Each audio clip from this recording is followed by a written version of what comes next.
and welcome to Macy Cooks, and more importantly, welcome to the first ever episode in a series titled, Oh No, I'm Out!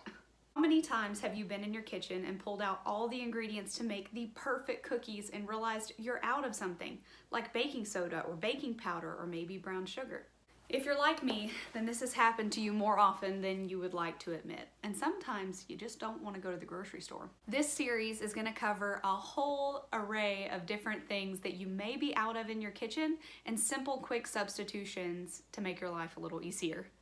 This week, we're going to start with brown sugar.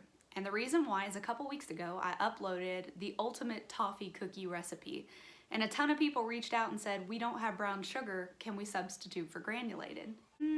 Not really. The good news is there is an extremely simple substitution for brown sugar. So today I'm going to show you how to take this and make brown sugar.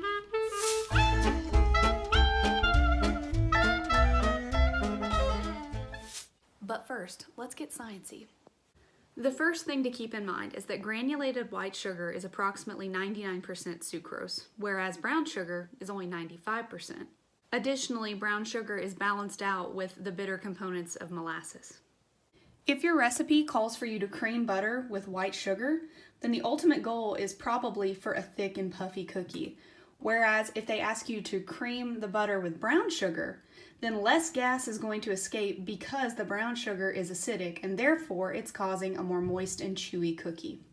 Now, as strange as it may seem, if the recipe calls for the butter to be softened or melted with white sugar, then what you're going to get is a thin and crisp cookie because that white sugar is a neutral pH and therefore is not reacting with the baking soda.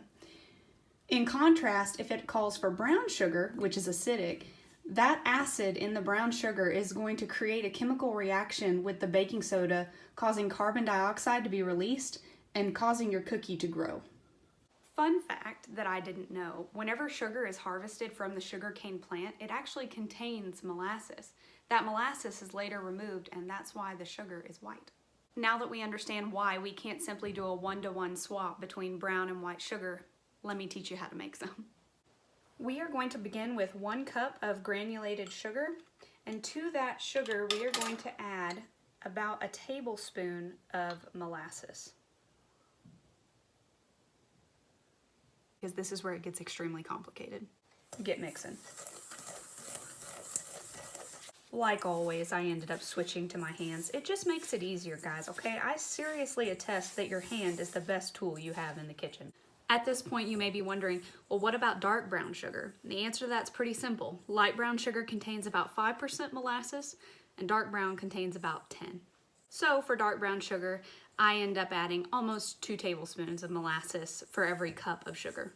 So after just a couple minutes of mixing and 2 simple ingredients, you have made brown sugar. It blew my mind the first time I realized that I could make brown sugar. And when I think about it now, it seems kind of silly because obviously, that to me is the coolest thing about getting in the kitchen and experimenting and learning. You're gonna realize really quickly that there's sometimes that you don't have everything you need. And then a simple solution like combining molasses and white sugar shows you that there's probably other things in the kitchen that you don't know that you can make. Last little food for thought here. Upon doing research for this video, I discovered that it is in fact a myth that brown sugar is healthier. Though it does in fact contain iron, calcium, magnesium, and potassium, it is such a minuscule level that I can't lie to myself any longer. I truly hope that this information helps you. I hope that it saves you a trip to the grocery store sometime. But more importantly, I hope that it opens your eyes to the fact that there's probably a ton of things that you could be making. Tune in next time to learn what else you could be making in your kitchen.